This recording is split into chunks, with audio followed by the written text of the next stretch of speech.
ஆண்டவராகிய இயேசுவின் நாமத்தினால உங்களை நான் வாழ்த்துகிறேன். பிரியமான தேவ ஜனமே, கிறிஸ்தவத்துல நிறைய பேர் அறியாமைக்குள் இருக்கிறாங்க. உதாரணத்திற்கு முக்கியமாக இந்த மெயின்லைன் சர்ச்சஸ்ல பார்க்கும்போது சிறு பிள்ளைகளுக்கு தெளிப்பு ஞானஸ்தானம் கொடுக்கிறார்கள். எதற்காக இப்படி தெளிப்பு ஞானஸ்தானம் கொடுக்கிறீர்கள் என்று கேட்கும் பொழுது அவர்கள் சொல்லுகிறார்கள், ஒருவேளை ஞானஸ்தானம் இவர்கள் பெறவில்லை என்றால் அவர்கள் நரகத்திற்கு போய்விடுவார்கள் என்று சொல்லி அவர்கள் சொல்லுகிறார்கள்.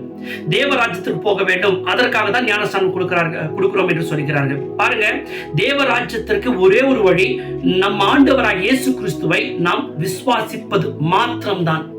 அப்படி அல்லாமல் வேற வழி இல்லவே இல்லை. எதற்காக ஞானஸ்தானம் பெற வேண்டும் என்று சொல்லி பார்க்கும் பொழுது, ஒருவன் மனம் திரும்புதலுக்கு ஏதுவாக தான் ஞானஸ்தானம் பெற வேண்டும். பாருங்க, கல்வன் சிலுவையில ஆண்டவராகிய இயேசு கிறிஸ்துவோடு கூட கல்வன் அவன் ஞானஸ்தானம் பெறவில்லை. எப்படி தேவராஜ்யத்திற்குள் பிரவேசித்திருப்பான்? அவன் இயேசுவை விசுவாசித்ததுனால தான் தேவராஜ்யத்திற்குள்ள பிரவேசித்தான். ஒரு விசையாக சிந்திப்போம். சடங்கு